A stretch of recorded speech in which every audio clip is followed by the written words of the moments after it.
Good evening and welcome to the 2021 Division II Women's Volleyball Selection Show. I'm your host, Will Haskett. It has been a long 2 years for some of the best programs in the country to finally get their shot at another national championship. And with this championship being won by 3 different teams from 3 different regions, the last 3 times we've played this tournament, already amazing tournament, has gotten even better to try and track.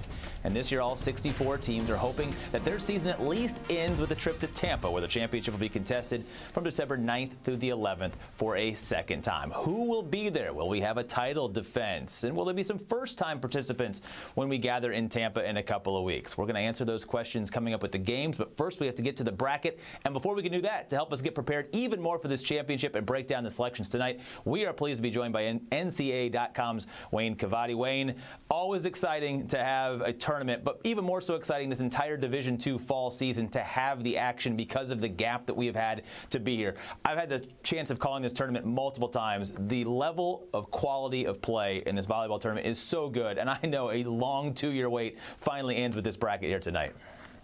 Yeah, and you know, it's exactly what you said. There are so many questions to be answered with the layoff, and coming into this season, it looked like it was just going to be a wild one, right? We had 4 different #1 teams in the first 4 weeks of the season, and you kind of didn't know which direction it was going. But then, you know, Washburn settled things down, and then Msu Denver held on to that #1 spot for the last few weeks, and, you know, Central Missouri jumped in there today. But there was a lot more stability, and that top 25 started to look a lot more familiar. So we're heading into the bracket where I think we're going to get to see a lot of the D2 women's volleyball heavyweights that we're familiar with getting ready to battle in the first tournament. And like you said, 2 years. Yeah, there's a lot of blue blood programs that we're going to talk about, but there's also some new sort of fresh faces with some incredible turnarounds. All of this making for an exciting season. Before we get to the bracket, one final thought just about the sport in general leading into this tournament, because again, we had the chance to have those out-of-conference preseason tournaments. We saw a lot of teams get to play each other because of the way that college athletics has kind of returned to a sense of normalcy. There's a lot of excitement about what we've already seen, and now we get to really test these teams with the ultimate test. Yeah, I mean, it's absolutely what we're waiting for every year in any sport. It's like you said with the fall layoff and us being back. But that's the beauty of D2 women's volleyball, especially, you know, with the Colorado Premier Challenge starting things off, and you have all those nationally ranked teams just going head to head at the beginning of the season and the early season crossovers, and even, you know, in the mid-season, you have a couple of those crossovers. So there's a lot of, whereas other sports, you don't have a lot of familiar faces, you know, there are these teams that are going to meet up again, and we've been waiting for them to see. But in the same sense, you know, there's some teams that we've been waiting all year to finally see square off. And I think that's going to be another exciting aspect of some of the regions that we see today. All right, a couple of spoilers. We do have some rematches right off the bat in the first round. So let's not delay the drama any longer right now. Enough of us talking. Let's get right into the bracket. 23 automatic qualifiers, 41 teams earning precious at-large berths. They are all in the field, and we unveil them now. We tackle the Atlantic region first. It is headlined by the top seed and our hosts from Wheeling. Death, taxes, and another tournament berth for Christy Benner's Cardinals. The 2015 national champions won that title in Tampa and are hoping another Atlantic regional run could get them back to the site of that championship from 6 years ago. As always, ball control the key to this team's success. Setter Carly Neeson leads the nation in assists, while libero Audrey Francis second in the country in digs at nearly 7 per set. The Cardinals open with Fayetteville State making back-to-back tournament appearances via the CIAA. The 4-5 matchup in the Atlantic features a 20th tournament appearance for Edinburgh, and the PSAC champions from Clarion will battle them in the opening round.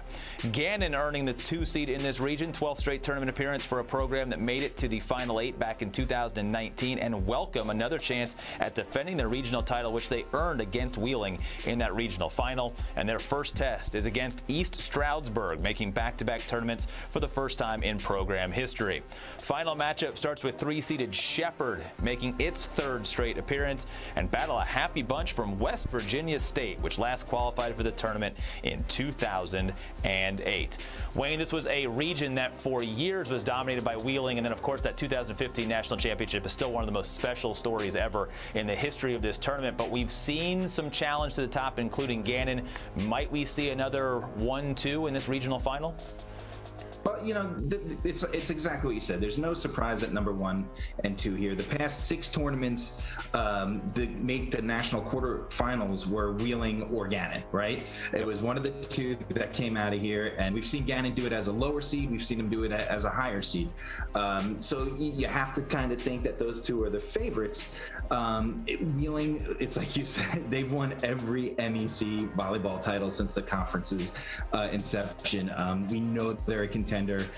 Gannon beat a very good Shepherd team to get to the PSAC championship finals, so it makes sense how they jumped into number 2. Fayetteville State kind of mixed things up here, bumping a couple teams at the bottom of the rankings by earning that automatic qualifier, but how about Clarion, right? First PSAC title since 2010. The Golden Eagles defeated 3 teams in this part of the bracket in Edinburgh, East Stroudsburg, and Gannon to win that title. And in doing so, they just dropped 1 set along the way. So if you think there's a surprise team, I mean, there's a lot. They've seen a lot of these teams in here, and they've played them well. So I'm definitely watching them. Maybe no better example of how much depth has improved in the sport across the way than here in the Atlantic region. All right, we go to the Powerhouse Central next to unveil 2nd of our 8 regions. Competition for the top seed can often be tougher than the run to the national quarterfinals itself. Congratulations to Central Missouri for securing that honor and hosting duties for this region. The Jennies captured the MIAA, which feels like half of a national title already given the strength of that conference. It certainly wasn't easy, needing thrilling 5-setters in the semifinals and the championship. In fact, the win over Northwest Missouri was a reverse sweep. Hannah Engelken had 17 kills to lead the way in the championship, which was the first for the Jennies since back in 2015. GAC champion Arkansas Tech is the opening opponent, and they get to play on the Jennies' home floor. Winona State has made just 1 tournament in program history, but arrive at its 2nd via the 4th seed in this region with a tough test waiting in Washburn, which now builds a streak of berths up to 3. What a year for St. Cloud State, now a 2 seed in this region, just 7 years removed from winning just 1 game in conference play. The Huskies fought all the way to the Northern Sun tournament title, getting 20 kills from Kenzie Foley for the 2nd time in the tournament. And next up for her, amazing to think that Concordia St Paul can be a 7 seed in this region, but that's the case for the 2021 and for the most decorated program in the sport, and its 9 national championships.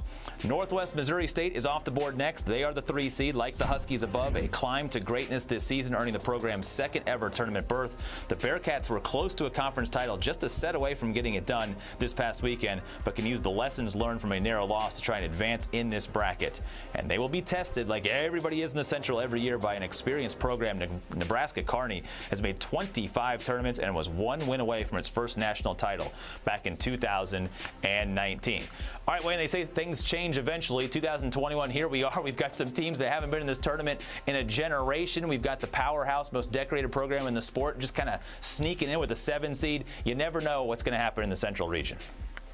Yeah, and you mentioned it. I was interested in seeing how the Golden Suns comeback in that Great American Conference affected this part of the bracket. It's very rare with the depth that you have. You mentioned it in the MIAA and the NSIC that 2 Great American Conference teams make it.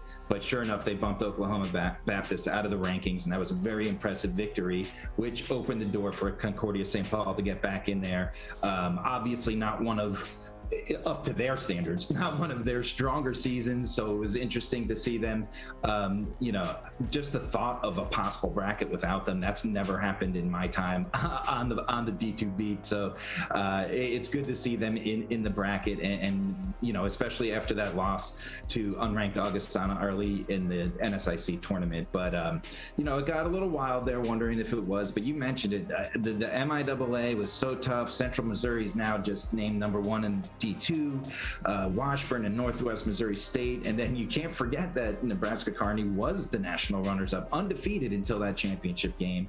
And of course, they have that great story about the Squires, the dad that coaches, the legendary coach that coaches his 2 daughters, and to win that championship would just be great. But you mentioned it, St. Cloud State, this is clearly the program on the rise and one to watch here. 2019 was a big year as Chad Chad Bragelman. He was the coach of the year in the NSIC.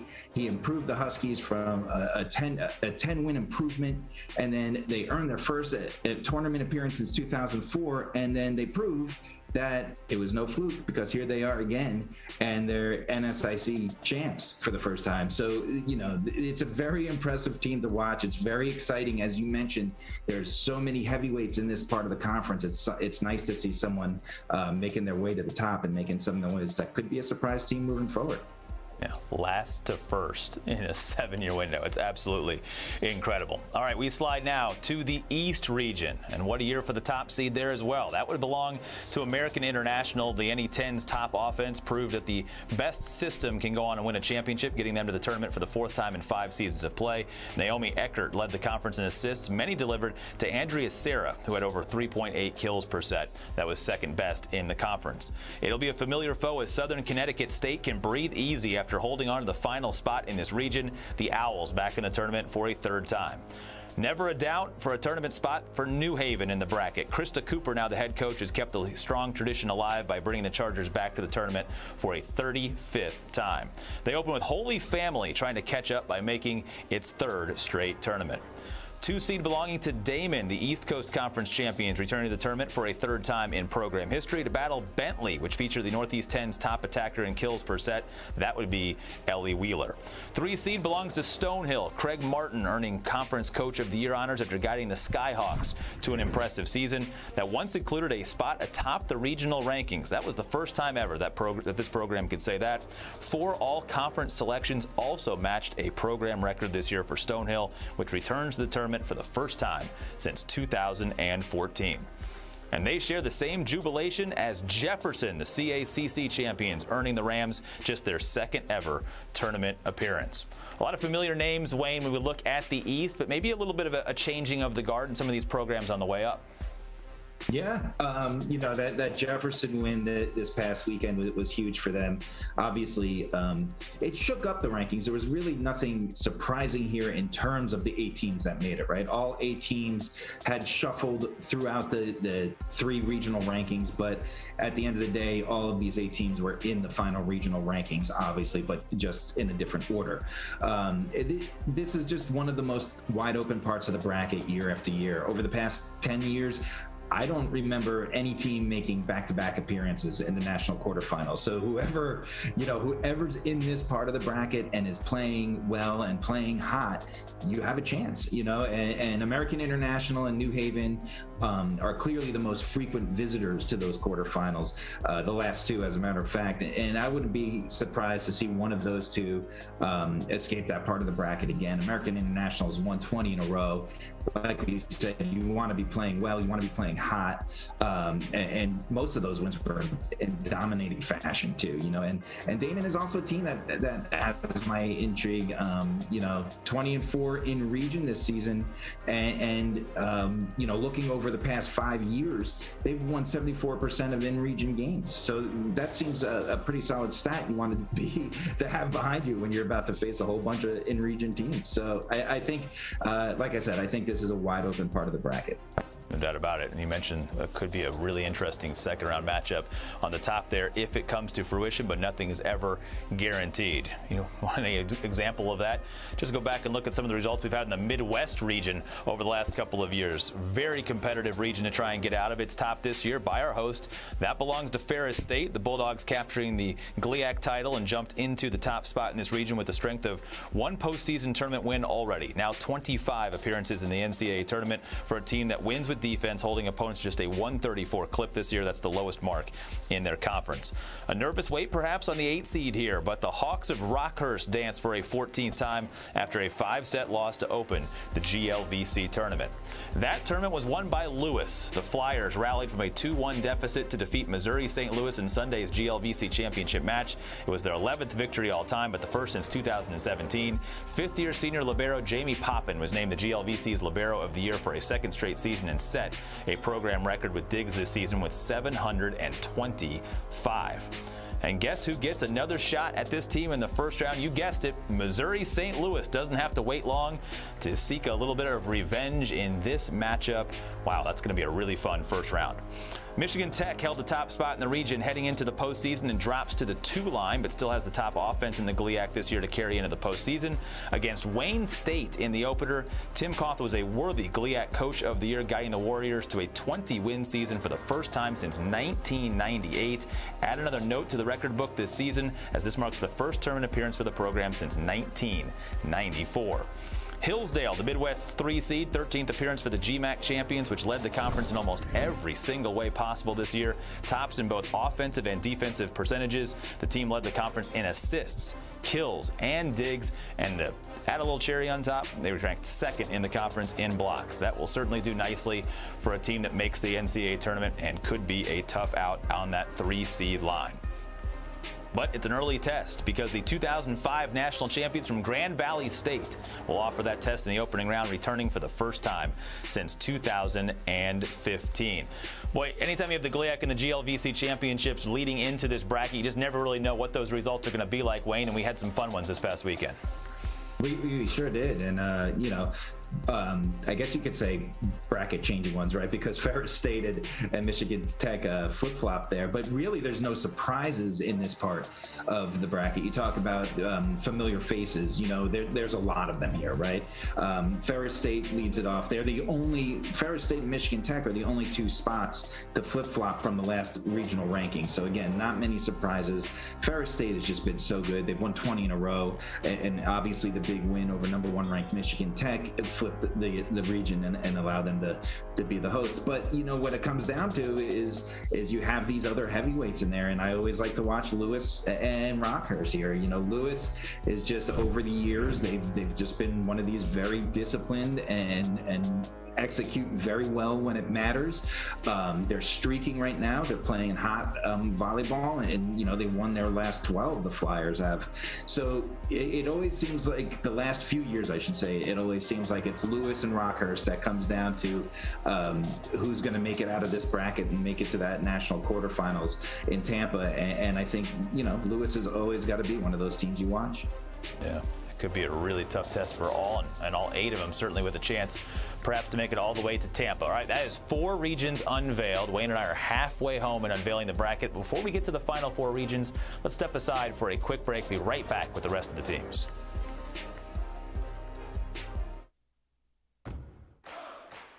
There's an energy swelling out beyond the limits of your expectations. A universe where fandom reigns supreme. Once you're in it, it changes you. Instead of one of one, you're one of many. A blissful sea of chaos. Go beyond your limits and enter the NCAA universe. Get your seats today at ncaa.com/tickets. Welcome back to the NCAA Division II Volleyball Selection Show. Wade Cavati and I are excited to see the remaining matchups. But before we get to the bracket, Wayne, I'm going to throw a curveball here. Don't tell anybody what's coming up in the second half of the bracket, but I'm just doing a wild question here. Have we already unveiled the name of a national champion? Yes. Ooh, I like this one. Okay, well, we'll skip the rest of the show. No, just kidding. Let's dive right back into it. We know anything can happen, but I just wanted to give Wayne a little bit of a curveball to see what could happen right there. We go to the South region. I think we could have a national champion come out of the South. We're going to play this thing in the South. It'll be played, at least the region, by our host. That belongs to West Florida, the Gulf South Conference champions. Best record in the entire country, and there's a nationally tested record at that. Prior to dominating conference play, the Argos went 11-1 in 3 invitationals in the preseason, including wins over 5 teams in this bracket today from other regions. That was before leading the conference in offense, defense, and almost every major category. One of those wins was against their first-round opponent. That would be SIAC champion Spring Hill, the 8th seed here in the South. Embry Riddle made the tournament in 2019, returns for a second time, with Lynn also securing a spot in back-to-back tournaments. Tampa won't get to host this region, but all the Spartans care about is that they're still playing when they do host the final 8 teams on their home court. The 3-time national champions had to watch from the stands when they couldn't advance in 2015, and that memory still lingers for some of the program as they seek a dream scenario of winning a championship at home. And it starts against the team from the South that did advance out of this region back in 2015. That would be Palm Beach Atlantic.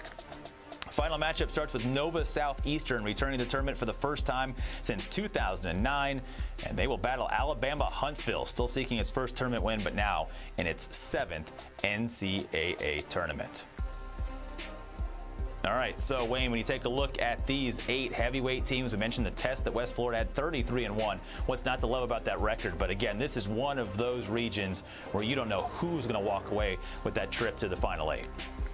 Absolutely. You know, when you look at strength of schedule and RPI in this part of the bracket, it's just so close, right? You're splitting threads, and you look at Spring Hill, who fought to get that SIAC championship to earn its bid to the tournament, and you know, they draw West Florida, who, like as you mentioned, they were swept by earlier this year. You know, so it's a tough draw for them, especially with the way West Florida has been playing. And you know, we earlier in the show we mentioned those crossover challenges and the way that you get to see other competition, but unfortunately earlier this season we did not see West Florida and Tampa. So hopefully that's the direction that we're heading here, because that would be one of the best matchups in the entire tournament. You know, West Florida, I believe they were receiving votes to open the season, right, in the national poll, and here they are 33-1. We're looking at 2 of the best teams in the country. West Florida's in the top 5 in hitting percentage, kills percent, assist percent, pretty much every stat, and you know, they've won 28 in a row, and the Argos lost 2 sets in a match once during that entire October and November run. But then, of course, as you mentioned, Tampa is one of the historically dominant programs in D2 women's volleyball, and they're not only streaking at the right time, they've had an impressive November. 5 of their 6 matches were against these regionally ranked opponents, and the Spartans won all 5. So you can make the argument they've been playing tournament volleyball since November 1st, and they are on one of these Tampa runs that, as you mentioned, if there's not an extra motivation to get to play for the championship on your home court, I don't know what a larger motivation would be. So Tampa is really firing on all cylinders, and I think this is going to be a really fun part of the bracket. All right, to the southeast we go. Top seed here belongs to Lenoir-Rhyne. The Bears last made the tournament in 2015, but raced to a SAC crown, including a victory over top seed Tusculum, to earn just the 2nd conference tournament crown in school history. And they will battle the Conference Carolinas champion of Francis Marion, returning to the tournament for the first time since 2008. Wingate is a mainstay of this tournament and make the field for a 16th consecutive year, set to battle with the SAC's best defense against the 2009 national semifinalist in Flagler, which made a splash in its debut 12 years ago and returns for a 10th time. Not a 1 seed, but the benefit of being able to be host of this region for Anderson. Madison Roy running the offense and had the best assist mark in the SAC for the conference's most efficient offense. That shouldn't be a surprise to their opponent. Mars Hill celebrates its first tournament selection, fresh off a 21-win season that included a victory over this region's top seed just 2 weeks ago. That leaves the 3 seed to Tusculum, which shared the regular season championship in the SAC. That became a first in program history. The Pioneers were led by the Conference Player of the Year in Amaya Burrows, but now the focus shifts to finding some good play in the NCAA tournament after entering with just a 3-3 mark in the month of November. No such rust for Augusta, which captured the Peach Belt title to return to the tournament. All right, Wayne, your thoughts on the Southeast? Well, I mean, this part of the bracket went bonkers, right? It was fun to watch as a spectator the last weekend of the season, but I'm sure the selection committee, it was made very difficult for you. When you look at it, if you look at the final regional rankings coming in, numbers 1, 2, and 3 lost. Numbers 1 and 2 didn't even make their conference tournament finals. So this one got a big shakeup. And how about those Bears at Lenoir-Rhyne, right? That's a fun story right there. If you look back to 2019, they were 16 and 15, and as you mentioned earlier, they haven't been back to the tournament since 2015. And you know, they fought their way and they scrapped their way, and now they're SAC champions for the first time since 2015. And it's been remarkable. They have the 19th toughest schedule in D2, and I believe they were 2nd in RPI in the last regional regional rankings heading in. So this isn't just a team that's getting hot. This is a team that's proved its worth really when it mattered most. And then you look at Conference Carolinas, and welcome to the conference, Francis Marion. The Patriots came over from the Peach Belt, and they made a dash to the conference championship, earning that automatic bid and really shuffling up the bottom half of this part of the bracket. And again, with, as you mentioned, Augusta pulling off that PBC title and becoming the first four-time conference tournament winner in the history of the conference. So a lot of cool stories, a lot of anything can happen in this part of the bracket, and I think it's going to make for good play. Yeah, a lot of momentum shifting right now, as well as these teams try and get into the right mindset to perhaps win a region. All right, we've got 2 to go. And one of the top teams in the entire nation headlines the South Central. That would be Msu Denver, which had won 24 straight before a stunning loss in the RMAC championship. Has this team refocused now for the NCAA tournament. This marks the 27th tournament appearance for a program that annually hosts, as Wayne was referring to earlier, one of the best preseason tournaments every fall, the Colorado Premier Challenge. The Roadrunners swept 4 matches earlier this year in that, including a win over the Central's top seed in Central Missouri. The opener provides a rematch as CSU Pueblo can celebrate its first tournament berth since 1997, fresh off a 3-1 loss to Msu Denver in the RMAC semifinals, but a deep enough run and a great season to get them back into the tournament. Angelo State earns the 4 seed here, returning for the 14th time to face Regis, which had made the national semifinals 3 times before. We mentioned the RMAC tournament a couple of times. That was won by Colorado Mines, which jumps to the 2 seed in this region, and a date with the 3-time national champions from West Texas A&M.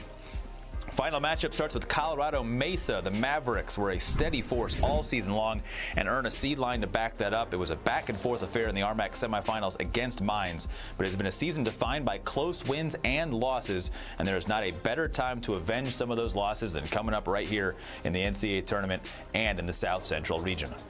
And they open with another team ready for a little bit of redemption. UT Tyler makes the field after a late loss in the Lone Star Conference tournament.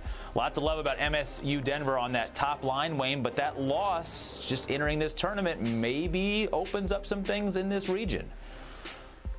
I mean, absolutely. And you saw that Colorado School of Mines, they played them tough. But, I could see some people wondering, how did Msu Denver lose the last game they played and still maintain the #1 seed? But it's really not a surprise when you break it down. I mean, they had the advantage in strength of schedule. They had one of the best in-region RPIs. And those are 2 of the bit larger factors that the committee uses. And as you said, MSU Denver has just been a powerhouse all season long, but you can't overlook what Colorado School of Mines did. They've been one of the best in all season. They're in the top 5 in hitting percentage, kills, and assists per set in all of D2. And so it was, a very strong win for them and a very convincing win. And it was the first over a #1 ranked seed in the program's history. So that's a great way for a momentum builder. I could also see some people wonder, questioning how Colorado State Pueblo made the jump if you look at the last regional rankings. But I think you mentioned it. They played a really tough schedule, and I think ultimately, they made their conference semifinals and had a big win down there with a solid RPI to go along with it. But if we want to talk about one quick team before we move on to the final bracket, how about Texas Tyler? They're really intriguing. They went 10-16 in their first season of D2 play in 2019, and now all of a sudden they're 19-3 and the nation's leader in assists. And I think it's a cool story that they're in here and can really shake things up to some of the schools that aren't familiar with them. Yeah, this could be a lot more fascinating of a region than maybe we thought a couple of weeks ago, just to get to that team that's going to make it all the way to Tampa. All right, 1 to go, and we head out west where the championship trophy still resides, and from 2019, and they're the top seeds again this year. Cal State San Bernardino hosting as our top top seed, still the defending champions of the sport. That 2019 title run was the first undefeated team to win it all in a decade. The CCAA champions are top 10 in the nation in hitting percentage this season, thanks to the steady passing of Marley Nunley. At over 11 assists per set, she led the conference and ranks near the top in the national ranks. Final spot in this region belongs to Alaska Anchorage. They were just the national runner-up 5 years ago. Cal Poly Pomona, your 4 seed here, leading a strong CCAA in attack percentage this season, and they will attack it against Cal State LA in the opening round. Another heavyweight program with Western Washington earning the 2 seed, the GNAC champions for a 4th consecutive season. The 2-time national runner-ups return riding a 16-match winning streak, and again, the strength of this team, it is almost every year, is at the net. 2.73 blocks per set, that ranks 3rd best in the nation.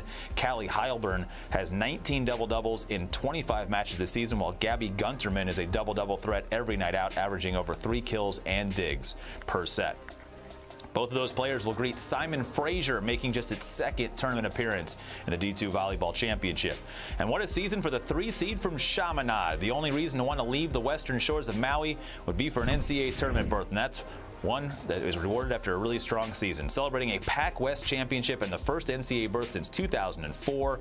This is a team with a dynamic player on the back line. Libero Anna Dalla Vecchia led the Pac West in aces while ranking top 50 in the nation in digs.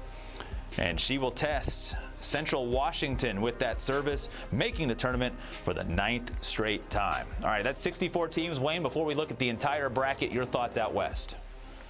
Not many surprises here. You know, the top 3 teams went out and did what they had to do and won their conferences, and all 8 teams were in the final regional rankings. They all made the cut.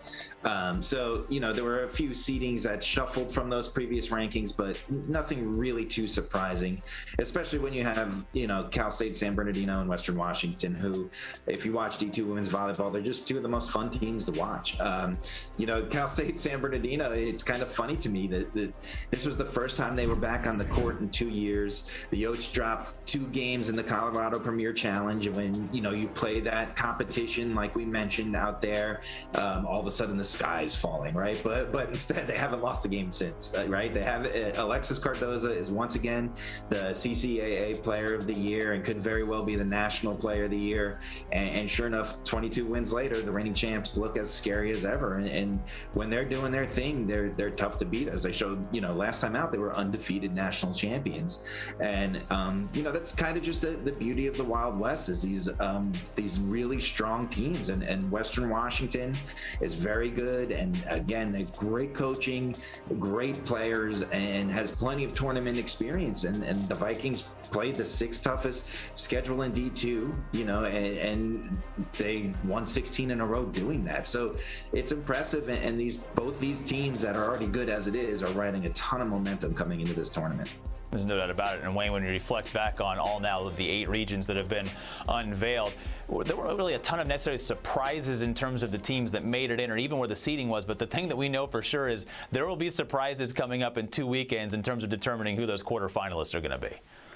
I mean, and that's the beauty of D2 volleyball. You know, we've mentioned it, is that these teams, it's 3 days of leaving everything on the court, and when it's all over, you get a short rest and you got to go do it for 3 days all over again. And it's just intense, nonstop action. And you know, it's when it comes down to some of these powerhouses that they're so tournament ready and battle tested, it just makes for great volleyball. And it's 2 years in the making. It's something to be really excited about. We've seen 8 seeds make it all the way to the quarterfinals and sometimes beyond. We know there's going to be some crazy action, and we cannot wait to serve it up. Wayne, we've loved the stories all the way to this point in time. I'm sure you're going to have plenty more to follow in the next couple of weeks. Thanks for your time today. Thanks as always for having me. And there you have it, all 64 teams still alive in pursuit of a national championship. We will serve it up at regionals after a little break for Thanksgiving, with matches starting as early as Thursday, December the 2nd. From there, the 8 regional winners will be reseeded when they arrive in Tampa for the national quarterfinals on December the 9th at the Bob Martinez Athletic Center. The semifinals are the following day, the national championship on December the 11th, and you can watch the action right here on NCAA.com.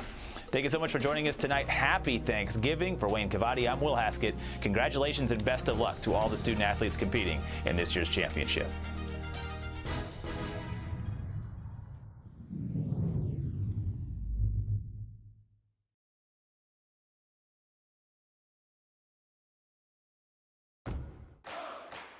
There's an energy swelling out beyond the limits of your expectations. A universe where fandom reigns supreme. Once you're in it, it changes you. Instead of one of one, you're one of many. A blissful sea of chaos. Go beyond your limits and enter the NCAA universe. Get your seats today at ncaa.com/tickets.